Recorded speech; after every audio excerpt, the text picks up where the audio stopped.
బీఆర్ఎస్ను రాష్ట్ర ప్రజలు మర్చిపోయారు. తెలంగాణలో ఆ పార్టీకి భవిష్యత్తు లేదు. రాష్ట్రంలో ఓటీపీ రాజకీయాలు చెల్లవు. కేసీఆర్ బయటికి రావడం అలాంటిదే.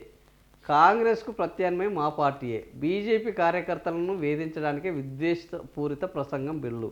బీజేపీ రాష్ట్ర అధ్యక్షుడు రామచంద్రరావు. సో రాష్ట్రంలో బీఆర్ఎస్కు భవిష్యత్తు లేదని, ఆ పార్టీని రాష్ట్ర ప్రజలు మర్చిపోయారని బీజేపీ రాష్ట్ర అధ్యక్షుడు రామచంద్రరావు అంటున్నాడు.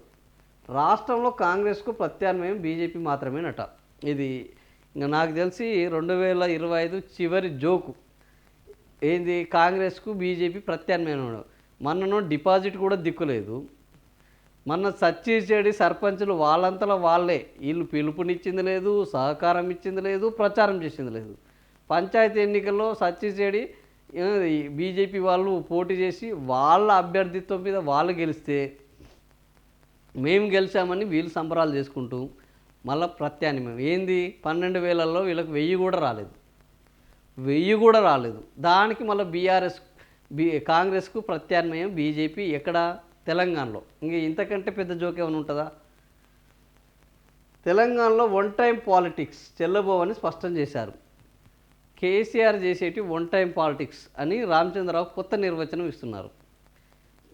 కేసీఆర్ ఒక్కసారి మాట్లాడితే అదేదో సినిమాలు అంటారు కదా, భాష సినిమాలో, నేను ఒక్కసారి చెప్తే 100 సార్లు చెప్పినట్టు. ఆయన ఒక్కసారి మాట్లాడితే దాని యొక్క ప్రభావం మినిమం వారం రోజుల నుంచి నెల రోజుల వరకు ఉంటుంది.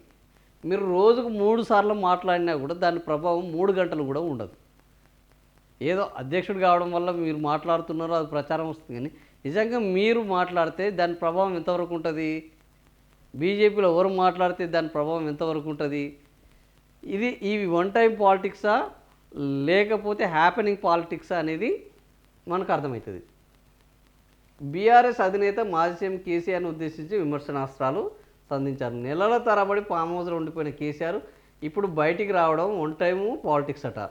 మళ్ళీ ఆయన ఫామ్ హౌస్కి వెళ్ళిపోతారు, మళ్ళీ వస్తారా? అవును, ఆయన మళ్ళా వెళ్ళిపోతారు వస్తారనేది తెలంగాణ ప్రజలందరికీ తెలుసు. బీజేపీ నాయకులు చెప్పాల్సిన అవసరం లేదు. రామచంద్రరావు ఆయన తెలంగాణ ఉద్యమం కీలక దశలో ఉన్నప్పుడే 6 నెలలకు ఒకసారి మాట్లాడి మొత్తము మంటలు రేపి మళ్ళా ఆ మంటలు కాలుతున్నంతసేపు ఆయన మళ్ళా తన పని తాను చేసుకొని మళ్ళా ఆయన బయటకు వచ్చారంటే మళ్ళా మొదలు.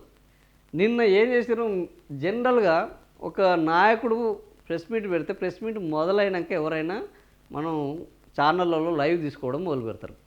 నిన్నేం జరిగింది, ఈయన ఎప్పుడు మాట్లాడతారని లైవ్కు సిద్ధమై ముందే లైవ్లు పెట్టారు. ఈ పరిస్థితిలో ఈరోజు ఈ దేశంలో ఏ నేత కన్నా ఇట్లాంటి డిమాండ్ ఉన్నదా? ఆయన మాట్లాడతారు, ఆయన వస్తారు, ఆయన రాక కోసం ఎదురు చూసుడు, ఆయన మాట్లాడడం కోసం ఎదురు చూసుడు. బీజేపీలో ఎవరికన్నా మీరు బీజేపీలో బతిలాడి అయ్యా మేము మాట్లాడుతున్నాం లైవ్లు తీసుకోమంటేనే మీరు మాట్లాడితే లైవ్ తీసుకుంటే ఎవడు చూస్తాడు, ఎవడు చూడడు, ఛానల్ మార్చేస్తున్నారని లైవ్లు పెట్టట్లేదు. ఏది, కేంద్రంలో అధికారంలో ఉన్నారు, రాష్ట్రంలో 8 మంది ఎంపీలు 8 మంది ఎమ్మెల్యేలు ఉన్నారు, అయినా కూడా మీరు మాట్లాడితే అంటే ఏదో ఒక బయట వేస్తాం కానీ లైవ్ తీసుకునేంత సినిమా లేదు. బై డిఫాల్ట్ ఆ సమయానికి ఏమీ అడావుడు లేకపోతే తీసుకుంటాంలే అనే పద్ధతి ఉన్నది. కానీ నిన్న ఏం జరిగింది, నిన్న ఒక ఎల్సీడీ పెట్టుకొని అన్ని ఛానళ్ళు చూస్తే మొత్తం కేసీఆర్. ఏది, ఆయన మాట్లాడేటప్పుడు కాదు, మాట్లాడడానికి ముందే ఇంకెప్పుడు మాట్లాడతాడో అని రెడీగా వెయిటింగ్. జనరల్గా మనం అయితే ప్రీమియర్ పెట్టుకుంటాం, అట్లా పెట్టుకున్నారు. సో అది ఆయన one time politician, one time politics అని రామచంద్రరావు మాట్లాడము.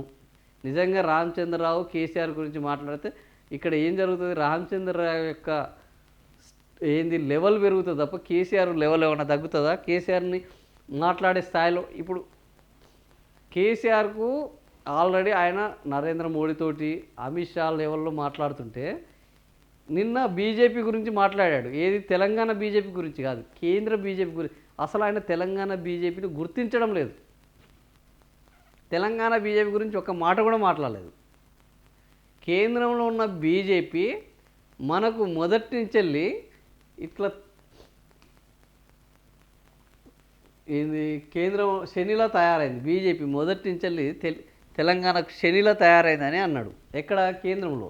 అసలు రాష్ట్రం గురించి ఆయన మాట్లాడలేదు. అంటే ఇది ఈరోజు రాష్ట్రంలో ఉన్న బీజేపీ పరిస్థితి, రాష్ట్రంలో ఉన్న బీజేపీ పరిస్థితిని కేసీఆర్ తిట్టాల్సిన అవసరం లేదు. మొన్న ప్రధాని నరేంద్ర మోడీ గట్టిగా తలంటాడు. సో దాని మీద ఇప్పుడు కొద్దిగా వీళ్ళు యాక్టివ్ అయినట్టున్నారు. ఎవరు కిషన్ రెడ్డి ఏమో లెటర్లు రాస్తున్నాడు, ఈయనేమో తిట్టుడు మొదలుపెట్టారు.